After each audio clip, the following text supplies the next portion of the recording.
Hello guys, and welcome back to another class of our course about the complete introduction to Java.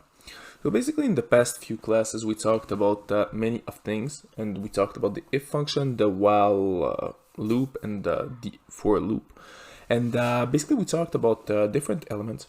And I think there is some things that are pretty important in Java as well, especially if you guys want to do a lot of data manipulation that you guys should need to understand. Well, maybe not master because it's a little bit more advanced, but really to understand.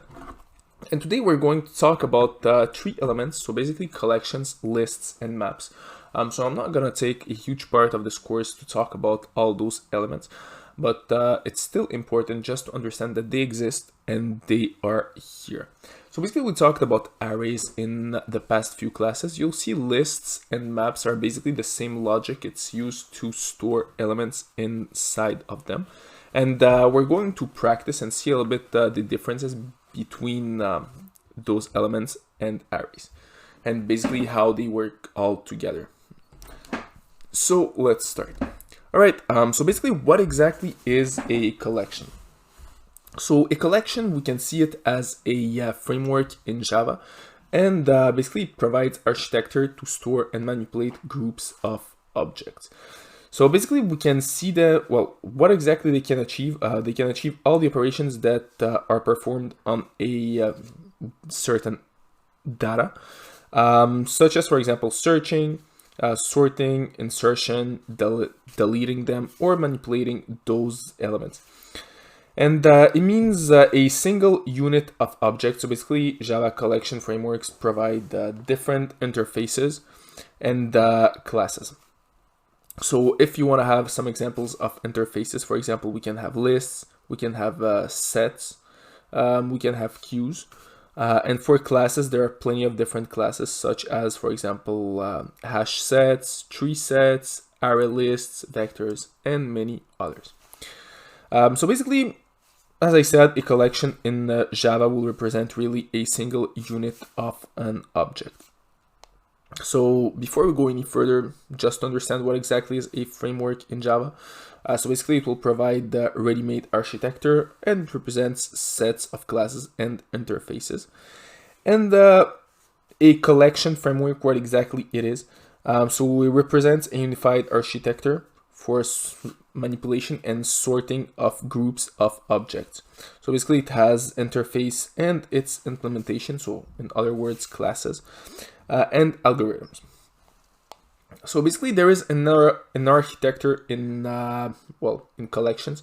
So at first we have iterables, then we have collections, and under those collections we have lists, queues, sets, and other elements which are interfaces. Then we have classes as well that are part of those interfaces. Well, we have 5 interfaces, but we have many of other classes. Now for the lists. Basically, what exactly is a list, and how it works, and what exactly we need to know about those elements. So basically a list in Java, it's pretty simple. It provides the maintenance of ordered collections. So basically it provides order in certain collection. It contains different index-based methods to update, delete, insert, and search for different elements. And finally, the most common classes of lists used are array lists and linked lists. So as I said, in the architecture of the collections, so at first we have collections, then just under we have lists, and basically some of the different list type, we have array lists, linked lists, and vectors, but we're not gonna talk about the vectors. So basically this is for the lists. And finally, the last element that we are going to talk about is maps. So basically it contains different values on the basis of keys and can be useful in search updates, or to search, update, and delete elements on the basis of a certain key. So for the architecture of a map, basically we have the map on top. Then we'll have one interface, which is the sorted map, and 3 different classes or types of maps, which are tree maps, linked hash maps, and hash maps. And once again, we're going to cover all of those elements a little bit more in details later. So what you need to understand until now is that hash maps is the implementation of a map, but does not necessarily maintain order.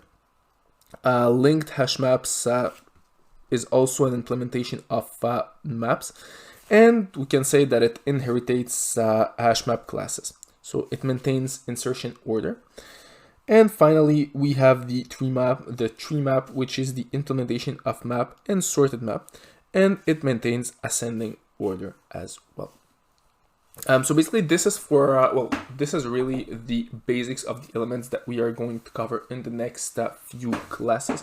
Once again, you'll see it's a little bit complicated, so don't really stress about it. But basically, it's really useful in order to basically, if you guys want to know a little bit more about data science and all those elements, basically knowing this is really the basics of all those elements. Once again, you will cover really the basics of those elements. So that's it for us class, guys, and see you all in our next class.